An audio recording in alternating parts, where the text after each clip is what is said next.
국민 라디오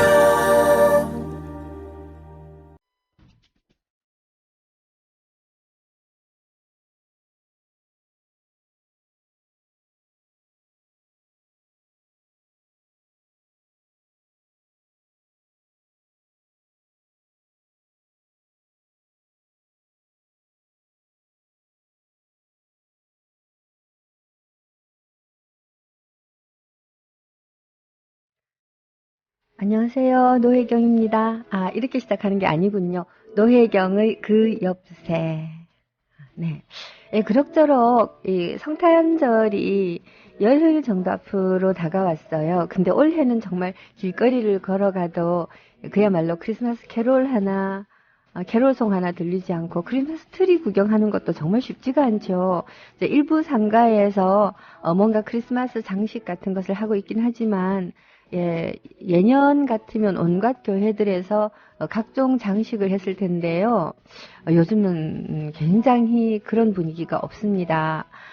성탄이라고 하는 것이 단지 기독교의 신의 탄생이다 라고 하는 식으로 다른 종교들이 반발이 좀 있어서 일 수도 있겠지만 그것보다는 크리스마스라고 하는 것이 결국은 장사하는 사람들이 크리스마스 분위기를 타서 여러 가지 좀 이렇게 그 경기도 좀 일으키고 물건도 팔고 하면서 소비를 부추기기 위한 상술의 의미도 굉장히 컸었는데 지금은 경제가 너무 어려워서 크리스마스 장식에 돈을 들이고 그리고 크리스마스 특수를 노리면서 뭔가 투자를 하기에는 다들 너무나 어렵지 않나 그런 생각이 들어요. 자, 어쨌거나 간에 크리스마스가 열흘 앞으로 다가온 그 오늘 참 어떻게 살아야 될까 이런 고민을 하지 않을 수가 없군요. 전하는 말씀 듣고 돌아오고 이런 예, 아주 잠깐 감기 기운이 있어서 목소리가 좀 이상했습니다. 예. 경기가 굉장히 어렵다. 제2의 IMF가 바로 문 앞에 와 있다. 예, 그런 무시무시한 말씀을 월요일, 화요일에 걸쳐서 드렸습니다. 예, 그랬더니 어떤 분이 너무 비관적인 얘기 좀 하지 말라 그러는데요. 예, 뭐 비관적인 이야기일 수도 있습니다만은 사실 그 제2의 IMF라고 하는 말은 좀 과장일 수도 있습니다. 우리 경제가 그 IMF가 우리나라를 관리하겠다고 덤벼들 때만큼 흑자도산, 일종의 흑자도산이었죠. 우리가 그때 당장 외환 보유고가 이 부족해서 이 때를 틈타서 IMF가 대한민국이라고 하는 나라의 경제 원리, 경제 구조를 좋게 말하면 국제 기준에 맞게끔 심하게 나쁘게 말하면 미국이 착취하기 좋게끔 그렇게 뜯어 바꾸겠다라고 덤빈 것이 IMF죠. 그리고 그때 당시에 대통령 후보들을 IMF가 불러가지고서는 IMF가 요구하는 기준을 받아들이겠다고 약속을 하라. 그러면 IMF 지원금을 줄 것이고 아니면 주지 않겠다. 라고 했다고 합니다. 예, 그때 그 후보들이 다 울며 겨자 먹기로 동의를 했죠. 우리가 보통 김대중 정부 때 소위 그 신자유주의 정책을 밀어붙였다. 그래서 정리해고가 쉬워지고 노동 환경이 점점 더 악화되어서 비정규직이 양산되었다라고 하는데 보다 근원적인 그 문제들을 파고 들어가서 보면 미국적인 세계 경제 질서 속에 편입되어 있는 대한민국이 단기적인 외환 위기로 말미암아서 경제 주권을 잃어버린 사건이라고 생각이 됩니다. 김대중 대통령이 무슨 용 빼는 재주가 있어서 IMF로부터 그렇게 많은 이 돈을 빌려놓고서 우리는 IMF 시키는 대로 안 할래라고 할 수가 있었겠습니까? 결국 핵심은 그거였거든요. 단기적인 외환 보유고 부족의 위기를 빨리빨리 타개하기 위해서 그 국영기업체 같은 것들을 민영화시키고 다시 말해서 외국 자본에 팔아넘긴 거예요. 외환 보유고를 늘리기 위해서. 정부가 소유하고 있었던 여러 가지 기업들을 팔아넘기고 또 지나치게 많은 부채들을 빨리빨리 줄여내기 위해서 금리를 대폭 올렸거든요. 제가 그때 기억하기로는 심지어 한 20, 30%까지 올라가서 거의 사채 수준으로 은행 금리가 올라갔어요. 은행에서 빚이 조금 있었던 사람들은 금방 망하기 좋을 정도의 엄청난 고이자율이었죠. 대신에 돈을 좀 가지고 있었거나 아니면 부동산이라든가 하여튼 재산을 가지고 있었던 사람들의 입장에서는 이 자기가 지니고 있었던 재산이 갑자기 불어나는 아주 절대적인 호기였기도 하죠. 이때 우리나라가 그전에까지는 단순히 빈부격차로 불렸던 중산층은 그대로 있고 이 부자들과 가난한 사람들이 격차가 굉장히 컸다. 이래서 걱정스럽다라고 말이 되고 있었던 대한민국이 소위 그 양극화의 방향으로 가버렸습니다. 중산층이 왕창 무너져 버린 거예요. 우리나라 중산층이라고 해봐야 자기 집 한 채 있고 그리고 안정된 직장이 있고 또 뭐 차 한 대 정도 있고 뭐 그런 정도가 중산층이었는데 집은 은행 빚을 받아서 융자를 받아서 샀고요. 직장은 정리해고되어서 떨어져 나가고 하게 되면 갚을 돈은 없는데 은행 이자가 늘어나가지고 집에서 쫓겨나야 되고 하는 이런 상황이 돼버리는 거 아니에요. 그러면서 중산층이 급격하게 무너지기 시작한 것이 우리의 IMF 관리 체제가 낳은 정말 크나큰 어둠이었습니다. 그렇게 해서 우리나라 기업들이 그 경제 체질이라든가 이런 것들이 굉장히 개선이 되었냐 하면 솔직히 말해서 아직도 재벌의 전행은 슈퍼 갑질로 점점 더 나빠지고 있잖아요. 그러면 IMF 관리 체제로 들어가서 우리가 덕본 것은 별로 없는 것 같습니다. 그나마 김대중 노무현이었기 때문에 그 관리 체제로부터 빨리 탈출을 하고 국민들이 김대중 대통령을 믿고 허리를 졸라매고 금도 내놓고 뭣도 내놓고 하면서 살아나려는 노력을 했기 때문에 우리가 그나마 덜 피해를 입은 것이 아닐까라는 생각이 참 많이 들거든요. 이 IMF 사태는 원래 동남아시아에 있는 국가들을 조금 더 착취하고 조금 더 손아귀에 넣기 위해서 이 헤지 펀드들이 이리저리 돈을 빼고 움직이고 하는 과정에서 우리가 유탄 맞은 거라고 하기도 하던데 정말 고통스러웠습니다. 그래서 IMF라고 하는 말이 문자 그대로 있듯 IMF 관리 체제, 즉 이 세계 국제 그 통화기금이 우리나라가 또다시 외환 보유고 위기에 몰렸을 때 돈을 갑자기 이 자본들이 빼내 가가지고 거기에서 생긴 공백 때문에 우리가 그 이자라든가 또는 빚을 갚을 수 없게 되어서 국가부도 사태가 났을 때 IMF로부터 돈을 빌리면서 대신에 IMF가 요구하는 걸 들어줘야 되는 이러한 상황이 IMF 체제의 관리 체제의 정확한 의미입니다. 그래서 말 그대로의 IMF 위기는 안 올지도 몰라요. 그러나 IMF 위기가 오는 것이나 진배 없을 만큼의 굉장한 경제 위기가 올 수 있어요. 굉장한 경제 위기가. 금리가 미국에서 0.25% 오르는데 우리나라 은행들이 1%, 2% 올려버린다. 이렇게 할 수도 있는 것이고, 또 있죠.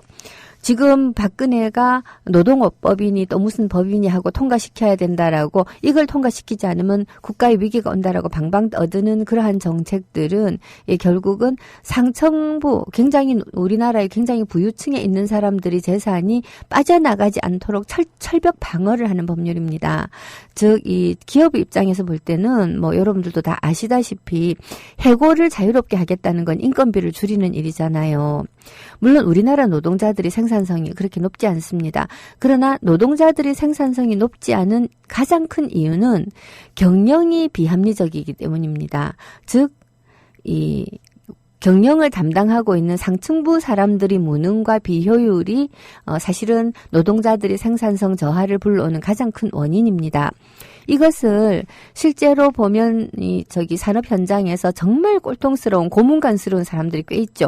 이런 고문관스러운 사람들이 잘못으로 몽땅 돌려서 이 사람들을 제대로 해고해버릴 수가 있다면 훨씬 더 생산성이 높아질 것이다라고 하는 미명하에 일반 해고를 자유롭게 하자라고 하는 법안이 가장 핵심이에요. 근데 이렇게 되면 어떻게 됩니까? 그나마 소비를 어느 정도 받쳐주고 있었던 정규직의 일부가 왕창 사라지는 겁니다. 자영업자들도 정신 차려야 돼요. 보면 우리는 질투에 눈이 멀어서 정말로 우리의 발밑이 사라지고 있는 것을 잊어버리는 그런 성향이 생각보다 많습니다. 왜 그런 태도라든가 이런 것이 잘못되었다라고 하는 캠페인은 아무도 안 하죠. 뭐 TV 드라마 같은 것들을 보더라도 그야말로 꼬시래기 지살 뜯어먹어 가면서 또는 형제간끼리 치열하게 싸워서 서로 죽이는 그런 전쟁을 하면서 뭐 이렇게 이야기가 진행되는 거를 재미있다고 우리가 보고 있잖아요. 가족 안에 서로 죽고 죽이는 게임들. 그럼 누가 좋을까요? 예, 그런 식으로. 예를 들어서 어떤 분들 이런 말 너무 서슴지 않고 하세요. 예, 노조의 정규직들이 자기의 철밥통을 너무 챙기기 때문에 그 비정규직 문제가 해결되지 않는다. 예, 맞는 말씀이에요. 예, 정규직 노조원들은 비정규직과 손을 잡고서 이 자본가들과 이렇게 싸워야 됩니다. 근데 실제로 이 정규직 노조원들은 사실은 말하자면 자기들끼리 똘똘 뭉쳐서 자기들 밥그릇 챙기기에도 정말 한마디로 말해서 급급한 거예요. 이렇게 급급할 때 비정규직 하는 사람들이 비정규직 노조를 먼저 결성하고 비정규직의 목소리를 키워내는 작업들을 저는 병행해야 된다고 생각을 해요. 정규직 노조가 비정규직을 돌보지 않는다라고 하는 이야기는 새누리당 쪽에서 정규직과 비정규직을 갈라놓기 위해서 하는 선전선동이 제가 볼 때는 적어도 65% 그리고 실제로 민주노총이나 한국노총을 비롯한 정규직 노조들이 정말로 노력해야 될 부분이 35% 정도 있다고 아니 이렇게 비율을 바꾸자. 그게 한 70% 국가라든가 새정치랍니다. 새누리 등등의 프로파간다, 종편의 프로파간다. 예, 그다음 정규직 노조들이 잘못 20%, 그리고 비정규직들이 자구 노력이 굉장히 부족한 점도 있어요. 좀 패배주의에 빠져 있거든요. 이 조직이라든가 이런 거를 하자고 하면 겁을 내요. 아니 지금보다 더 나빠질 가능성이 뭐가 더 있다고. 이제 더 나빠지면 정말 길바닥에 앉아서 굶어 죽는 것밖에 없는데. 근데 사실은 길바닥에 나앉고 굶어 죽게 된다라는 게 얼마나 무섭습니까? 그러니까 이 비정규직의 처지에 빠져 있는 사람은 너무 두려워서 조직화 같은 거 못하는 거예요. 네, 그런 차원에서 저는 알바당 만들자고 해리가 앞장서서 척척척 걸어 나오는 그 광고가 너무 마음에 듭니다. 알바당 만들어야 돼요. 알바당 진짜 만들어야 됩니다. 여하튼, 제2의 IMF가 문 밖에 와 있다는 것은 말 가지고 있으면, 말만 가지고 보면 좀 과장일 수가 있지만 뜻으로 보면 정말 눈앞에 와 있는 거예요. 세계적으로 경제가 어려워지고 있는 사이클에 놓여 있고 미국이 금리를 올리고 말하자면 전 세계적으로 풀려 있었던 돈들을 다시 미국으로 뽑아가가지고서 미국 사람이 잘 먹고 잘 살자라고 주기적으로 보면 시작을 하거든요. 미국이 이 지랄을 할 때 세계가 경제 공황에 막 빠져들고 하지 않습니까? 미국인 여러분 죄송합니다. 미국의 이 지랄이라고 해서 미국을 중심으로 있는 자본가들이 이지랄을 합니다. 이러한 폭탄을 박근혜 정부는 자신들의 경제적 지지 기반이 되고 있는 대한민국의 극소수 부유층에게 이익이 되는 방향으로 국가 정책을 가지고 감으로써 살아남으려고 하고 있습니다. 나머지 사람들은 뭐가 뭔지도 모르는 콘크리트 지지층들 바람에 나머지 사람들이 정말 죽어나가고 있는 게 지금 현재의 정치 현실인데요. 이러한 현실에서 말하자면 정권 교체를 할 수 있는 같은 편이 될 수 있는 사람들끼리는 좀 고만 싸웠으면 좋겠다라는 게 저희 생각이에요. 고만 싸우자라고 하는 것이 비판 의식을 없이 하자라는 이야기가 아니라 적어도 비판을 하더라도 우선순위가 무엇인지에 대해서 항상 좀 성찰을 했으면 하는 그런 마음이 든다는 말씀이죠. 그런 뜻에서 제2의 IMF는 과장일지 몰라도 경제 위기는 사실이다라고 말씀드리고 싶습니다. 네. 저 신청곡을, 지금 당장 제가 찾기가 어려워서요. 제가 지금 한 곡 고른 것을 먼저 들려드리고, 요 다음 곡부터는 신청곡으로 하도록 하겠습니다. 시인들이 시를 가지고 노래로 만든 이 노래들이 생각보다는 많지 않습니다. 왜냐하면, 사람들은 시와 노래 가사를 사실 거의 비슷하게 생각하는 경향이 있지만 노래 가사는 입말이고 시는 요즘은 정말 문어, 눈말입니다. 그렇기 때문에 노래 가사는 귀로 들었을 때 소리가 편안하고 그리고 딱 듣고 지나가기 때문에 뜻이 쉽게 와닿아야 되고 시는 머물러서 성찰하게 하는 그런 경향이 있거든요. 그래서 시인들의 정말 멋진 시들이라고 하더라도 노래로 만들어 놓으면 이상하게 들리는 경우가 굉장히 많아요. 예, 그런데도 노래가 되는 시를 썼던 시인들이 꽤 계시죠. 대표적인 분이 아마 정호승 시인일 겁니다. 예, 정호승 시인의 요 계절에 딱 들을 만한 예, 그런 노래 제가 한 곡 골랐습니다. 예, 맹인 부부 가수라고요. 옛날에 참 많이 들었던 노래죠. 네, 정호승 시에 안치환이 곡을 붙였죠? 예, 그리고 안치환이 부른 맹인 부부 가수였습니다. 아, 참 슬픈 노래였습니다. 이 70년대의 우리 현실, 이 맹인 부부 가수, 길거리에서 노래를 부르며 구걸을 해서 먹고 살고 있는 이 맹인 부부 가수에 관한 이야기를 정호승이 시로 썼고, 그것을 노랫말로 가다듬어서 안치환이 불렀죠. 어쩌면 우리의 앞으로 남아있는 현실이 이렇게 길에서 맹인 부부 가수를 다시 보게 되는 이렇게 말하려니까 좀 슬프네요. 이런 위기가 오지 않도록 해야겠죠. 오지 않도록 하는 방법 정말 여러 가지가 있습니다. 많은 가장 중요한 것은 어떻게든 우리가 서로 연대해야 된다라는 거죠. 서로 손을 잡고 살아남으려고 애를 써야 된다는. 그래서 사실 김대중 대통령과 노무현 대통령은 이런 위기가 닥쳤을 때 밑단에서부터 무너져서 생존의 벼랑으로 내몰리는 사람들을 구제하기 위해서 이 복지 정책을 굉장히 많이 썼습니다. 예, 그전의 시혜적 선별적 복지에서부터 김대중 대통령은 생산적 복지라고 해서 일하는 사람, 일하고자 노력하는 사람들에게 인센티브를 주는 그런 복지 정책을 펼쳤고, 노무현 대통령은 조금 더 보편 복지에 가까워졌습니다. 될 수 있는 대로 이 가난한 사람들 모두에게 공평한, 공정한 복지를 이렇게 부여하는, 그리고 실업수당 같은 것들을 강화해서 일시적으로 일자리를 잃은 사람들을 도와줄 수 있는 그런 시스템으로 바꾸려고 굉장히 애를 많이 썼죠. 이랬던 게 이명박근혜 체제에서는 무너지고 있습니다. 굉장히 무너지죠. 탓해 못하겠습니까? 그러한 것을 스스로 선택한 사람들이 자기에게 밀어닥치는 고통의 원인을 옛날에 김대중과 노무현이 잘못해서라고 끝없이 믿고 있는 한은 무슨 방법이 없는 거죠.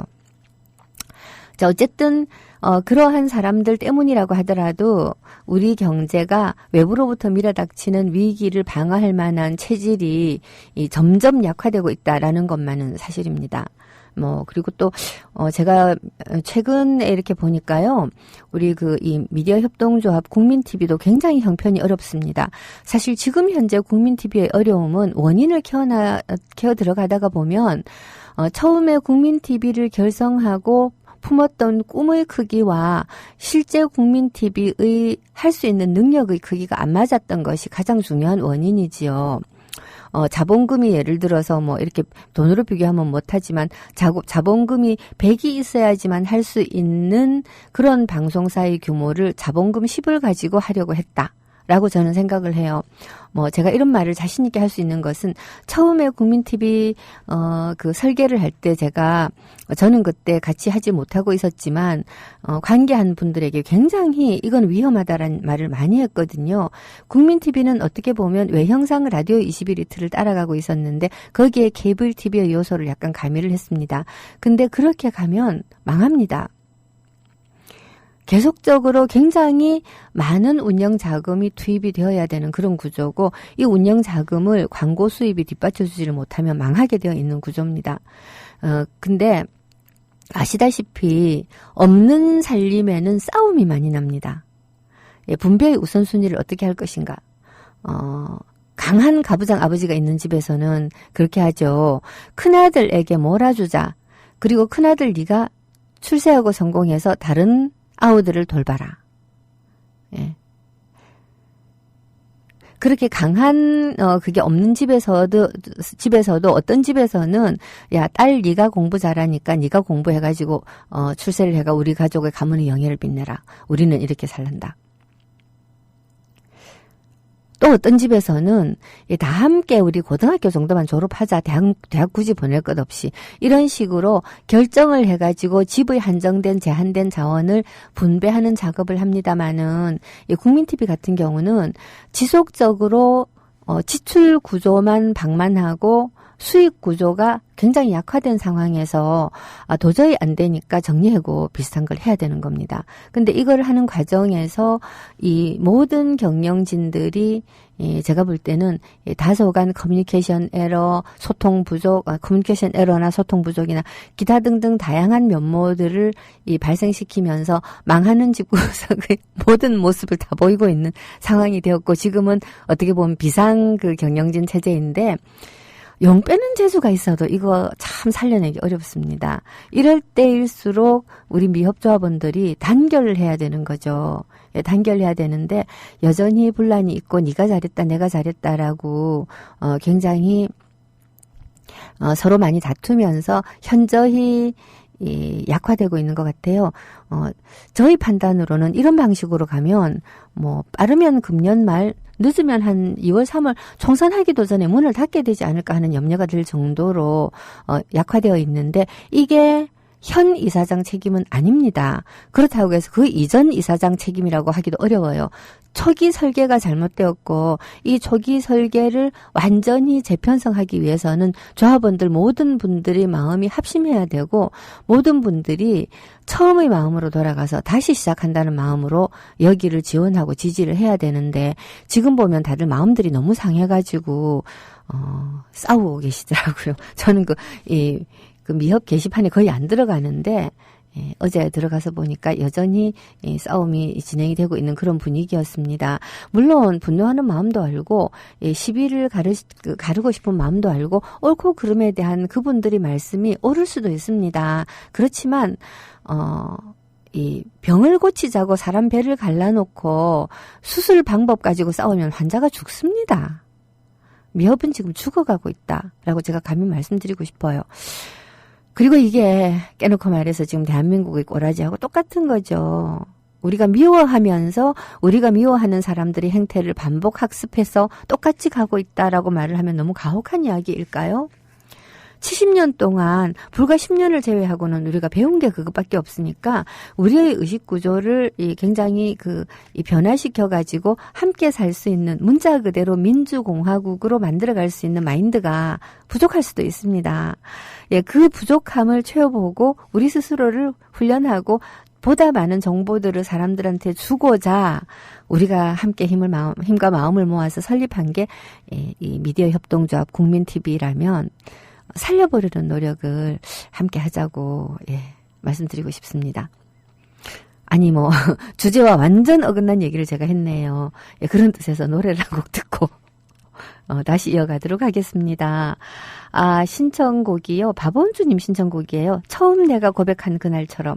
아주 노래도 딱 맞네요. 처음 내가 고백한 그날처럼. 우리가 처음에 품었던 미협을 만들 때 품었던 그 마음으로 네, 노래 제목이 아주 절묘했습니다. 처음 내가 고백한 그날처럼. 그 새정치연합 이름 바꾼다고 하긴 하지만, 이 야당이 이렇게 해서는 안 되겠다라고 통합하자라고 마음을 먹었던 첫 마음, 그리고 미디어 협동조합 국민TV가 출범했던 첫 마음, 이 첫 마음으로 돌아가서 우리가 방법적 실수와 방법적 실패를 한 것이 인간적인 비리라든가 또는 인간적인 죄악을 저지른 건 아니거든요. 그러면 잘못된 것을 고쳐나가고 한 마음으로 해서 다시 이렇게 살아남기 위해서 애를 쓰는 것이 필요하지 네가 잘했다 네가 못했다라고 따지는 것이 안 필요하다는 게 아니라 지금 당장 그게 그렇게 시급한 것인가 하는 것들을 저는 좀 고민을 해봐야 된다고 봅니다. 매사에 우선순위라고 하는 게 정말 중요하지 않습니까? 정말 미협이 죽든지 말든지 상관없고 야당이 깨지든지 말든지 망하든지 말든지 난 상관없고 내가 옳았다는 걸 증명하고야 말겠어. 이런 마음들이 우리를 결국은 나락으로 떨어뜨리는구나라는 걸 제가 정치권 들어와서 한 15년 일하는 동안 절실하게 깨달은 겁니다. 야당은 분열로 망한다. 진보는 분열로 망한다라고 사람들이 저주처럼 이야기를 하는데요. 분열 심리가 우리 마음속에 분명히 있습니다. 그리고 그 분열의 심리는 내가 옳음을 증명해 보이고야 말겠다라고 하는 나의 이 투철한 정의감에서부터 비롯된다는 굉장히 그 비극적인 그 인간의 약점이라는 생각이 들어요. 분명히 내 생각이 옳았다라고 하는 그것을 인정받을 수 있는 날이 살아남아야 옵니다. 죽고 나면 인정 못 받습니다. 야당이든 국민TV든 우리 함께 살려놓고 보십시다. 자, 그건 그렇고 경기가 너무너무 어려워서 성탄절 특수도 안 일어난다라고 하는 얘기를 했는데요. 그럼에도 불구하고 달력의 날짜라고 하는 것이 주는 마법은 있습니다. 예를 들어서 설날이다 그러면 사실은 그게 달력의 날짜에 불과하지만 사람들이 막 이 교통체증을 일으키면서 고향으로 달려가잖아요. 앞으로 한 1, 20년 지나면 그런 풍경도 풍경이 될 것 같습니다만 모두가 수도권에 몰려서 살아서 뒤뚱뒤뚱 거리는 그런 대한민국이 되지 않을까 싶지만 어쨌든지 간에 다른 날 고향 가도 되는데 왜 그날 고향 갈까? 바로 그날이라고 하는 날짜가 우리 마음속에 새로운 의미를 막 불러일으키기 때문이잖아요. 그런 달력 날짜는 우리가 살아가는 이 기나긴 밋밋한 생에서 인위적으로 어떤 매듭을 만들어서 그 매듭을 만져보거나 또는 풀어보면서 살아가는 것의 의미를 다시 한번 되새겨보는 인간은 육체적으로는 반추동물이 아니지만 정신적으로는 틀림없이 반추동물이에요. 과거를 되새기면서 씹어보면서 새로운 의미를 찾고 새로운 의미를 부여하고 심지어는 과거를 재구성하고 그러면서 앞으로 나아갈 미래에 대한 희망을 만들어내는 그런 동물이거든요.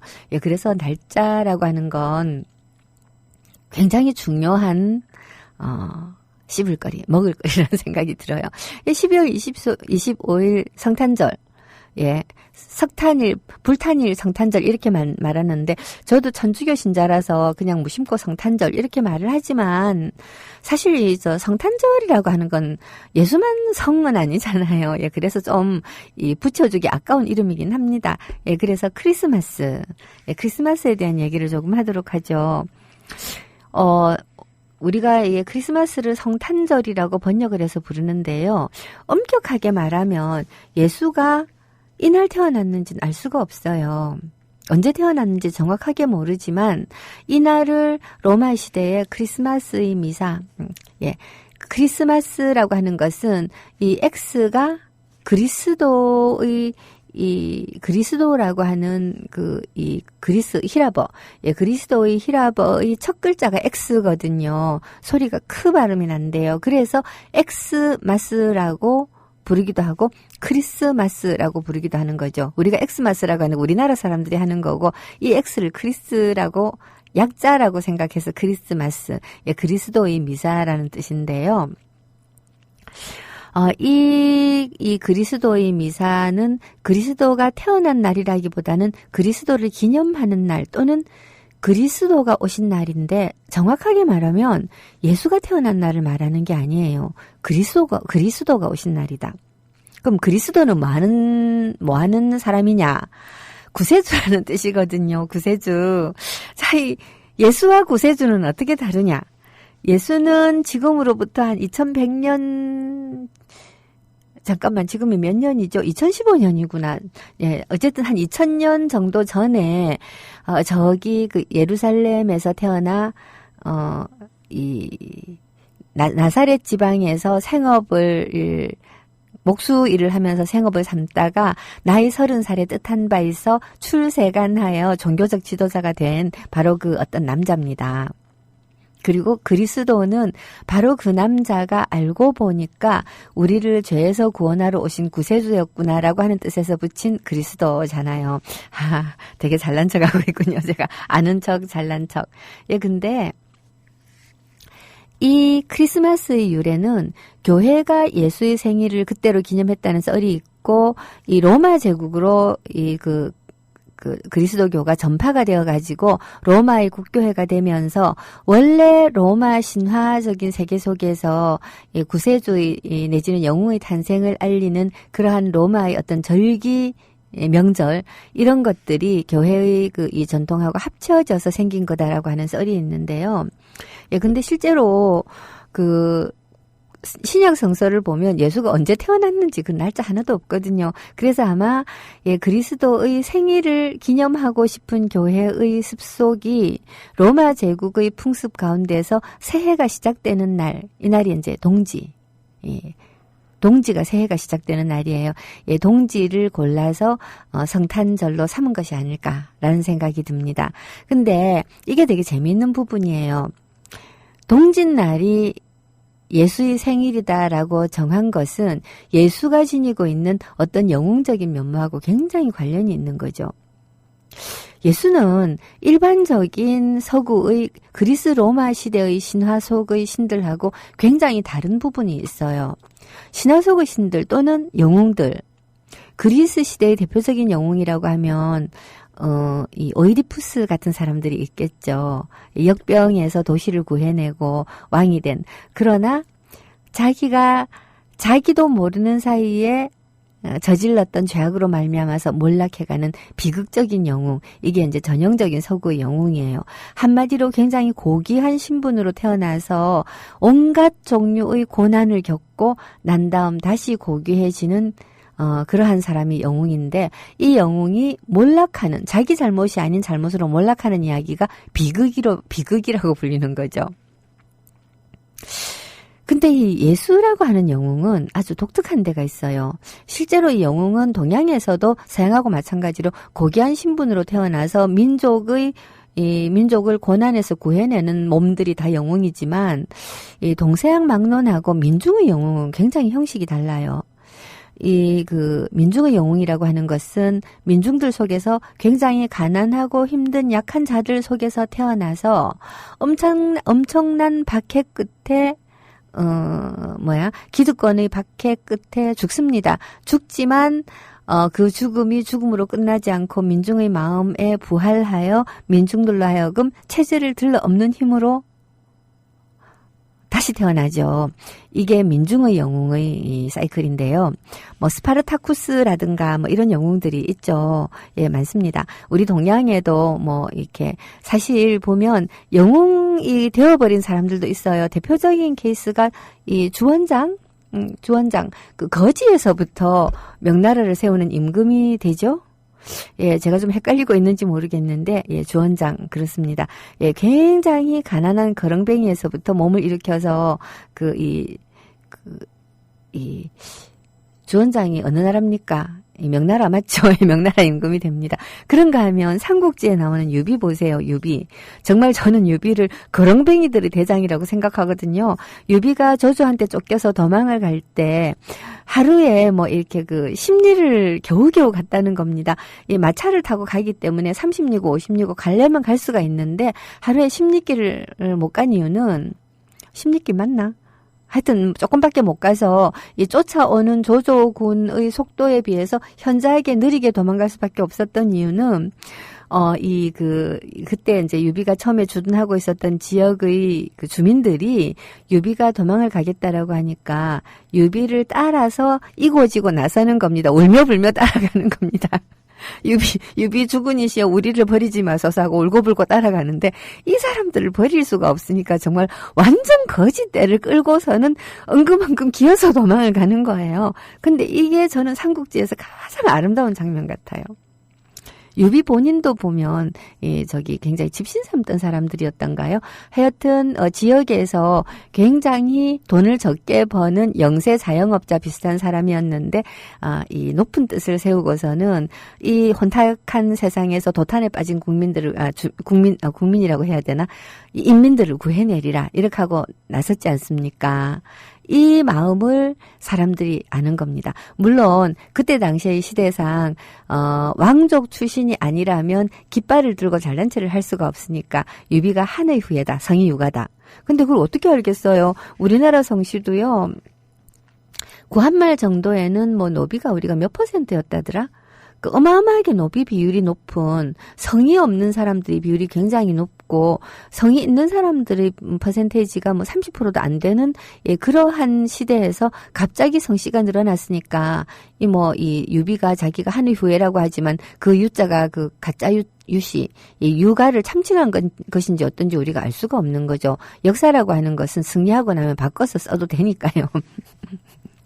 되는 것은 아니지만 바꿔 쓰죠. 그런데 어쨌거나 간에 유비가 자기가 성인이 될 때까지 몸에 배어온 어떤 민중적 그 정서, 민중의 영웅다운 기상이 정말 이 유민들 집을 떠나서 그러지 않아도 못 사는 가난한 농민이 집을 떠나서 정말 이불 보따리와 밥솥 하나 얹고 애 이렇게 업고 이래가지고서는 줄줄 따라 나선 그 몰골이 상상이 가지 않습니까? 그것도 몇만 명이 따라 나섰다니까 정말 거대한 거짓떼들인 거예요. 이 거대한 거짓떼를 몰고서 도망을 갈 수 있었던 바로 그런 사람이 민중적 영웅이죠. 그런 뜻에서 볼 때 예수도 굉장히 민중적 영웅의 전형적인 면모로 드러나고 있습니다. 이 민중적 영웅에게 그리스도라는 이름을 붙였고요. 그리고 이 민중적 영웅의 특성은 뭔가 하면 그로 인해서 태양이 떠오르는 겁니다. 이게 예수의 성탄절의 의미예요. 한 해가 시작되었다. 동지라고 하는 것은 1년 중에서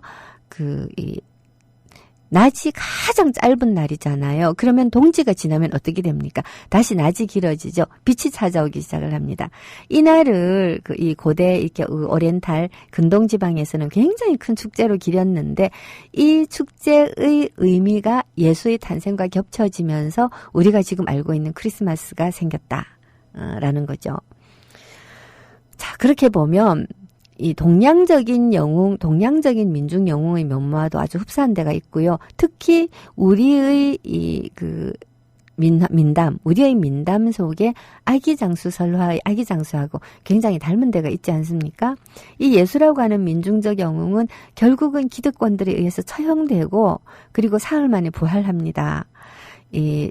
그 성서라든가 또는 신화 전설 속에서는 육신이 부활하여라고 말을 하고 있고 실제로 예수의 모습이 제자들 앞에 이렇게 굉장히 많이 나타난 걸로 되어 있습니다만 그게 정말 어떤 형식으로 부활했는지는 몰라도 저는 부활했다라고 하는 걸 믿습니다. 왜냐? 사람들의 마음속에 예수의 죽음이 뭔가 다시 새로운 것을 시작하게 하는 굉장히 큰 동력으로 들어갔기 때문이죠. 왜 보면 가끔 가다가 신학 전공하신 분들이요. 노무현 대통령이 돌아가시고 난 다음 노 대통령의 죽음을 예수의 죽음에 빗대어서 글을 쓰신 걸 제가 한 2-3편 봤어요. 그리고 우리가 차마 그런 말을 하지는 못하지만 어딘가 닮은 데가 있다라고 생각할 때가 있지 않습니까?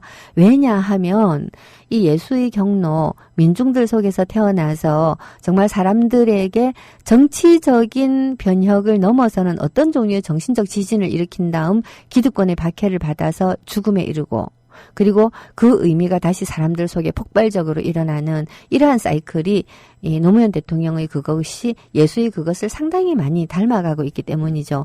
그래서 우리가 희생하고 보속하는 영웅으로서의 예수의 이미지를 노 대통령한테 굉장히 많이 투사를 하는 것 같습니다. 어쨌거나 예수라고 하는 사람을 믿는 종교인 이 가톨릭이라든가 개신교가 어마어마하게 화려해지고 있다는 것은 정말 놀라운 일이에요. 예수는 신약의 임금이거든요. 임금이라고 표현해서 죄송합니다만 우리의 왕이죠. 임금인데 신약의 임금이지 구약의 임금이 아닙니다. 예수는 굉장히 엄하고 잔혹하고 징벌하는 하느님의 그 위세를 아버지라고 부름으로써 사랑하고 베풀고 용서하는 그러한 신으로 바꿔놓은 새로운 영웅입니다. 그래서 신약의 신은 구약의 신하고 달라요. 신은 다양한 면모를 지니고 있을지 모르지만 인간이 신을 어떻게 의미 부여하느냐에 따라서 벌벌 기면서 돈도 갖다 바치고 양도 잡아 바치고 뭐 뭣도 바치고 하는 이 그러한 하느님과 내가 엄청난 죄를 짓고 좌절하여 인간으로서는 가치 없다라고 스스로를 일으켜 세울 수가 없을 정도로 절망할 때도 여전히 내 손을 잡아주는 사랑하는 하느님이 될 수도 있는 거죠. 예, 이렇게 이 저주받고 비난당하고 멸시당하는 민중들에게 너도 존귀하고 너도 하느님 아들이라고 불러준 하느님의 자녀라고 불러준 예수는 진정한 민중의 영웅 아니겠습니까? 예, 그 민중의 영웅이 태어난 날은 삐까뻔쩍한 크리스마스 캐롤과 온갖 선물 공세와 그리고 막 화려한 축제로서 길을 잃은 아닌 것 같습니다. 정말로 예, 구세군 자선 낭비에 또 동전 한 개라도 집어넣고 가난한 이웃들을 한 번이라도 생각해보는 그런 날로 기려야 되는 게 아닐까라는 생각이 들어요. 그런 뜻에서 예, 제가 내일 그 슬픈 예수라고 하는 마르코복음 해설서와 그 행동하는 예수라고 하는 마테오복음 해설서를 쓰신 제야 신학자 김근수 선생을 모시고 내일 대담을 좀 해볼까 합니다. 예수는 도대체 뭐 하는 자였으며 종교라는 것의 의미는 도대체 무엇일까? 이런 거 우리 진지하게 고민 한번 해볼 만하지 않겠어요? 예, 그러한 고민을 통해서 꼭 이 기독교나 천주교 이런 왜 그리스도교 신자가 아닌 사람들에게도 민중 영웅 예수는 탐구할 가치가 있잖아요. 내가 이 가부장 제도라든가 유교 제도 이런 거 되게 싫어하지만 공자는 공부할 가치가 조금 있고, 조금이 아니라 많이 있고, 그리고 부처님 말씀은 내가 불교 신자 아니라고 하더라도 정말 경청할 가치가 많이 있고, 한 이런 것과 마찬가지로 성탄절이라고 하니까 김근수 선생을 모시고 얘기를 좀 나눠볼까 합니다. 자, 예, 보면, 게시판을 보니까, 예, 에벌리고님께서, 예, 그 시집 사진 찍어 올려주셨는데 엄청 감사합니다. 예, 제가 정말, 좀 그래요. 하여튼, 예, 정말 감사합니다. 알라딘의 평가도 남길게라고 하셨는데, 그 정말 2배로 감사드리고요. 예, 그리고, 국민TV에 대해서 많은 분들이 근심을 많이 하고 계시겠지만, 지금 이 방송 들으시는 분들은, 마음이 고통스럽기는 해도, 우리가 함께 노력해서 어떻게든 살려보자. 왜냐하면, 국민TV야말로, 정말로 민주주의 최후의 보루, 깨어있는 시민들이 조직된 힘이 외화된 것이 아닐까라고 저는 생각하거든요. 그래서 우리가 다시 한번 깨어보자. 깨어있는 시민이 연대해보자. 예, 라고 말씀드리고 싶습니다. 자, 그러면 이제 마무리를 해야 되겠군요. 노래 한 곡 들을 시간이 없어서 예, 그냥 마무리를 하도록 하겠습니다. 어디 갔노? 여기 있다.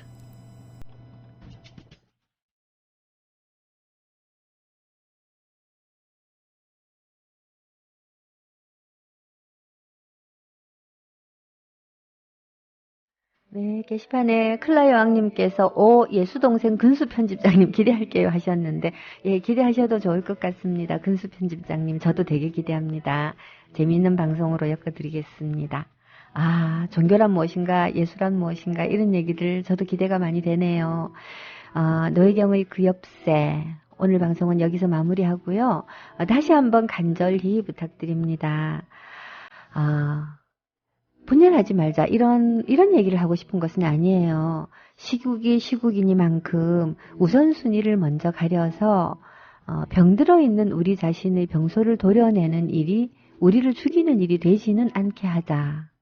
라고 하는 말씀을 거듭 드리면서 노혜경의 그 옆새 오늘 순서는 이쯤에서 마무리하도록 하겠습니다.